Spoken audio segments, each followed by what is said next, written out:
रड़वाड़ी के बाबा कृष्णदास जी बंगवासी थे।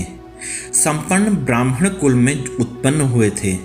जब घर में अपने विवाह की बात सुनी तो गृह त्याग कर पैदल भागकर श्रीधाम वृंदावन आ गए।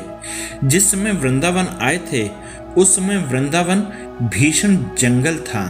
वहीं अपनी फूस की कुटी बनाकर रहने लगे।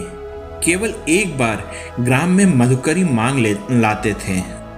बाबा बाल्यकाल में ही व्रज आ गए थे, इसलिए किसी तीर्थ आदि का दर्शन नहीं किया था। प्राय 40 वर्ष का जीवन बीत गया था।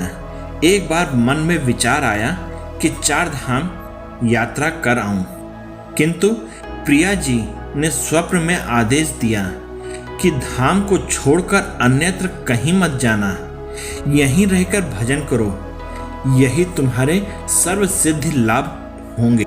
किंतु बाबा ने श्री राधा जी के स्वप्न प्रदेश को अपने मन और बुद्धि की कल्पना मात्र ही समझकर उसकी कोई परवाह नहीं की और तीर्थ भ्रमण को चल पड़े। भ्रमण करते करते द्वारिका जी पहुंच गए तो वहां तप्त मुद्रा की शरीर पर छाप धारण कर ली। चारों संप्रदायों के वैष्णव गण द्वारिका जाकर तप्त मुद्रा धारण करते हैं, परंतु ये श्री वृंदावनी रागानुगीय वैष्णवों की परंपरा से सम्मत नहीं है। बाबा जी ने व्रज के सदाचार की उपेक्षा की। तत्क्षण ही उनका मन खिन्न हो उठा और तीर्थ में अरुचि हो उठी और वे तुरंत वृंदावन लौट आए।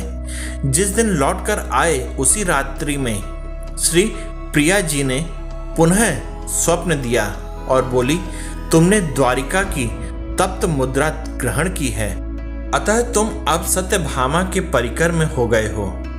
अब तुम व्रजवास के योग्य नहीं हो, द्वारिका चले जाओ। इस बार बाबा को स्वप्न कल्पित नहीं लगा। इन्होंने बहुत से बाबा से जिज्ञासा की। सबने श्री प्रिया जी के आदेश का अनुमोदन किया। गोवर्धन में भी एक बाबा कृष्णदास जी नाम के ही थे। वे इन बाबा के घनिष्ठ मित्र थे।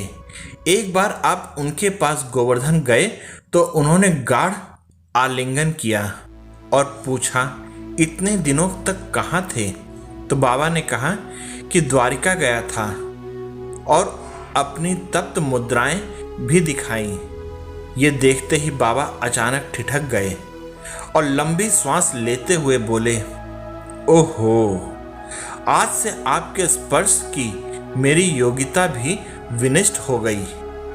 कहाँ तो आप महाराजेश्वरी की सेविका सत्यभामा और कहाँ मैं एक ग्वारिनी की दासी।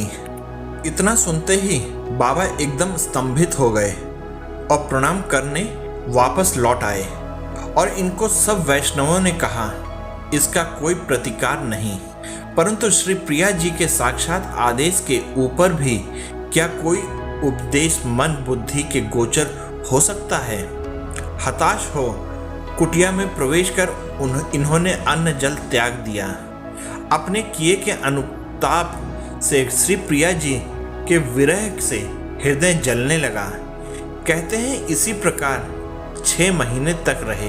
अंततः अंदर की विरहानल बाहर शरीर पर प्रकट होने लगी। 3 दिन तक चरण से मस्तक प्रायः अग्नि से जलकर इनकी काया भस्म हो गई।